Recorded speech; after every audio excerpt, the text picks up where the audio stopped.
Okay, today we are tracing a source that is really one of a kind. It's a synthesis that kicks off with crashed alien discs and somehow lands on a self-help philosophy. We're talking about Rory Pendleton's framework, which he actually calls Book Theory Blue.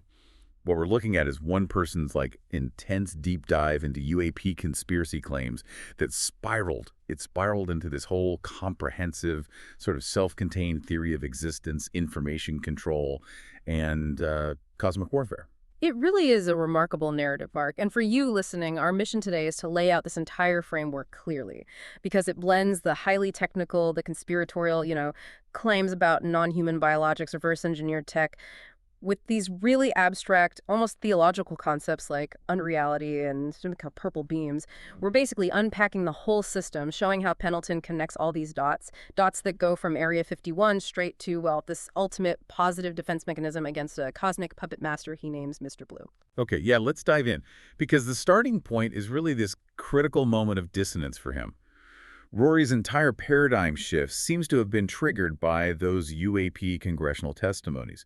The ones with former military personnel, under oath, giving these detailed accounts about unidentified aerial phenomena. Right, and the source material really focuses heavily on the claims made by whistleblowers like David Grush. Grush specifically detailed the retrieval of intact or partially intact crash disks for tech reverse engineering, supposedly. He also talked about recovering non-human biological entities, alien remains. And he raised the high probability that the phenomenon itself has an interdimensional aspect. Interdimensional, meaning originating beyond our known space. Exactly, beyond our dimensions. Which is, that's massive information if true. And Rory didn't just stop at the current news. He actually went back deep into let's call it the canon of conspiracy. He zeroed in on Bob Lazar, the 1980s whistleblower. Claimed he worked at Area 51. Oh yeah, Lazar. Yeah. Reverse engineering a crashed UFO, that was his story. And Lazar provided these incredibly bizarre, really specific details. Like what? Well, things like a craft with a gravity propulsion system, supposedly powered by element 115. But then you get these weirdly granular, almost absurd humanizing details. Not jazz. Like the fact that the craft apparently had 3 tiny chairs inside. Tiny, like they were designed for kindergartners. That was the description. Wait, hold on. Tiny chairs. Seriously. That detail alone, you'd think it would raise every red flag in a conventional investigation. How does Rory square something like that, something so almost satirical, with the gravity of the, more official-sounding claims? Well, what's fascinating is that Rory seems to integrate the absurdity. He sees the extreme technical claims and the almost childish details as just part of a larger, confusing reality, a reality we maybe don't have the right framework to process yet. But the key piece, the thing that really sealed his philosophical shift, was a specific classified document Lazar mentioned seeing. Okay. A thick, top-secret file entirely dedicated to religions. Religions. Why would religion need top-secret clearance? That's the question, isn't it? That's the hinge. Yeah. Because right after that congressional hearing where all these extraordinary claims were made under oath, Rory observes that most mainstream news outlets reported basically nothing of substance, or they just buried the story super quickly. Exactly. This massive, seemingly coordinated suppression of what he sees as the biggest news story of all time.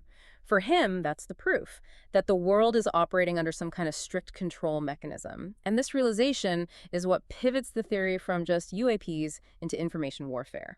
Okay, let's unpack that control mechanism then, starting with paradigms.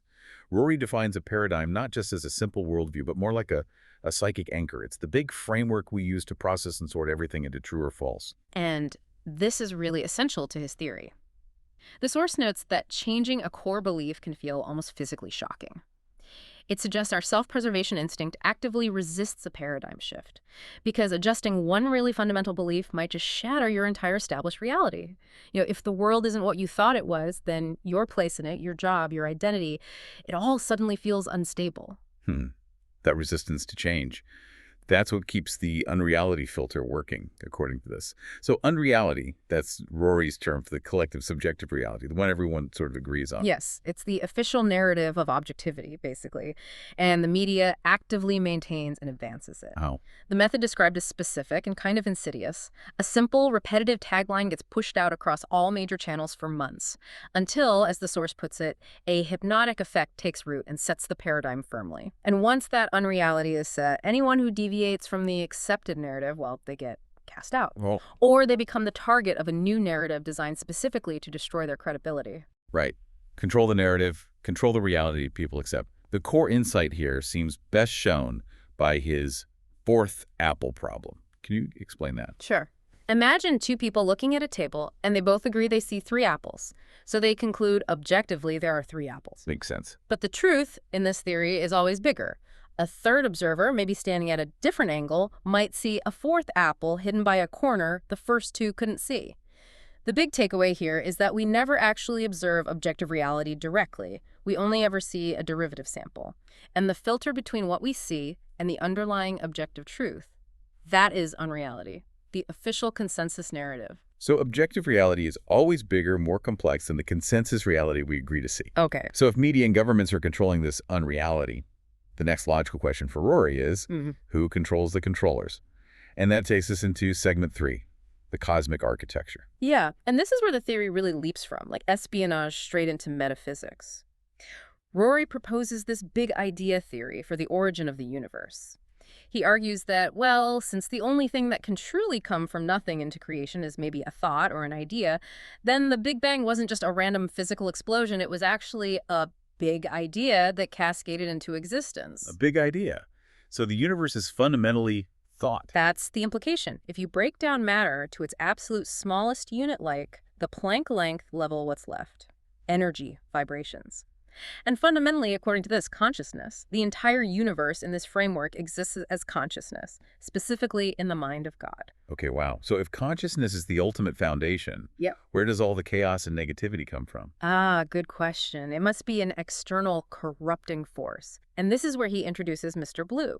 Mr. Blue is described as an extra-dimensional entity or force influencing Earth society, corrupting the systems of unreality. And Mr. Blue's goal? Just chaos. It's described as pure malice, but very specific malice. It doesn't necessarily want to kill us. It wants to drive the world into chaos and suffering. Why? Because, as the source chillingly states, the world is a farm. Humanity is seen as livestock, being milked like cows of negative energy. Built for negative energy. Yeah. Mr. Blue apparently feeds off our lower vibrational energies, things like rage, cynicism, despair, resentment. The more we fight each other, the more we consume negative news, the more energy this entity supposedly extracts. And this infiltration, it's not recent in his timeline, right? Not at all. He traces it back through history. He mentions alleged Nazi occult contact in the 1930s, and crucially, the 1950s with Project Blue Book. Okay, Project Blue Book. We should probably clarify the source's take on that. Right. According to this theory, Project Blue Book wasn't established to genuinely investigate UFOs. Its purpose was allegedly the opposite, to debunk sightings, mislead public consciousness, and actively shape the structure of unreality. And by the 1990s and 2020s, the infiltration is supposedly complete with what he calls skin things. Skin things? Okay, let's define that jargon right away. What does he mean by that? Pendleton's theory suggests these are non-human, extra-dimensional entities. Beings capable of occupying high-level human positions, maybe using mimicry or some kind of psychic influence. He claims they've infiltrated the higher levels of government to the point where they are, quote, everywhere. And they're actively managing the flow of negativity to feed Mr. Blue. Okay, so we have a cosmic puppet master feeding off our collective misery, enforced through this controlled narrative, unreality, and guarded by these supposed shape-shifting entities in government. If anger and suffering actually feed the enemy, you can't fight this with conventional war, or even protest, really. Exactly, which leads to the ultimate defense mechanism in his theory, which is raising your vibrational frequency towards determined strategic positivity. Right. Not just being happy, but actively projecting positivity. Yes. And this strategy is formalized in the central kind of beautiful metaphor of the theory, purple and blue beams. This isn't just passive optimism. He describes it as almost emotional jujitsu. Explain the beams, purple beams. Purple beams represent the radiance of positivity, authenticity, empowerment, resilience. Rory describes actively projecting these beams onto everyone, especially people he dislikes, or those causing him negative stress. It's framed as a way to proactively react more positively to negative situations. You're essentially repurposing the negative input into positive output, thereby, cutting off Mr. Blue's food supply. And blue beams are the opposite. Correct. Blue beams embody negativity, cynicism, manipulation, cold detachment. He even gives examples of the nuances, acknowledging life isn't just black and white, like A sarcastic joke might be a purple beam tinted blue positive intent, maybe, but using negative language. Right. Whereas someone acting disingenuously for personal gain, that's a blue beam tinted purple. A positive action on the surface, maybe, but with dark intent underneath. Before getting to the defense strategy, though, he had to wrestle with that big paradox, right? Hmm. If the universe is God's thought and consciousness is everything, where does free will fit? Is it all predetermined? Ah, yes. That's where the book theory itself comes in. It's actually quite an elegant solution to the determinism paradox. Your life, he describes, is like a completed book, already written by God. Your conscious experience is simply you reading the book from start to finish. So the whole story of my life is already finished, on the shelf, so to speak. But my awareness is just moving through it one page, one moment at a time. Exactly. This maintains the paradox. We have the illusion of free will. We think we're choosing what happens on the next page, but the story itself is already complete. Okay, but if the story is finished, Yeah. why bother with a kamikaze strike against Mr. Blue? Why resist? Because the act of consciously choosing to generate purple beams, that is the highest possible expression of your character within the confines of that completed story. The resistance itself is the act of aligning your awareness, your reading experience with the highest possible path already written for you. This is the kamikaze strike, to deliberately insert his own counter-narrative into unreality. And he chose to do it via a work of fiction, his book, Book Theory Blue. So he's fighting unreality with creative reality, Yeah. using art and media. Precisely. To communicate the truth underground, slipping past the filters. He even created promotional material to intentionally inject this counter-narrative into the public consciousness. Like what kind of material? Well, he describes crafting a movie poster with the tagline, "Mr. Blue loves you but hates when you are happy. The only option left is to shine your purple beams." See how it acknowledges the terrifying problem but immediately offers the solution? Yeah, direct and actionable. Right. And there was merchandise, too. Apparently, yes. Like a t-shirt design. Featuring a happy face but with 3 eyes, pointed ears, and antenna. And the tagline, "Stay purple, my friends." It's a positive message, but it winks, acknowledging they're all aware of the, underlying cosmic corruption. It builds community. Okay, stay purple. Yeah. I like it. Now, the ultimate test of this whole defense strategy comes when Rory considers that really deep conspiracy theory, Project Bluebeam. Ah, yes. Project Bluebeam. We should probably give a quick summary for anyone listening who might not be familiar with that one. It's pretty out there. Absolutely. So, Project Bluebeam is this elaborate theory. The idea is that world powers, possibly using recovered UFO tech, plan to use incredibly advanced holographic and audio technology to stage a massive global deception. Could be a fake second coming, could be a fake alien invasion, something huge. And the goal. To institute a new world order, or maybe a single world religion. Ultimate control. So a fake alien invasion. Yeah. Staged by the very people who supposedly have the real UAPs locked away. That would be the ultimate expression of unreality, wouldn't it? Exactly. And Rory concludes that the only defense against such a massive orchestrated deception is a united front of purple beam. Collective positivity is the shield. The message is simple. If we all stand together, we cannot be controlled. The defense isn't technology. It's determined, collective, vibrational positivity. It is genuinely astonishing how he connects these dots. From crash disks all the way to a complete survival philosophy based on positive energy. Right. We've covered the trigger, the UAP cognitive dissonance. We've covered the architecture, unreality, Mr. Blue, skin things. And the defense, purple beams, book theory. Now let's bring it all back for the final thought. That profound connection Rory makes linking consciousness, determinism, and the very nature of time itself. Slide projector theory. Yes, the slide projector theory. Since book theory established that your life is a completed narrative, the slide projector theory explains how you experience reading that narrative.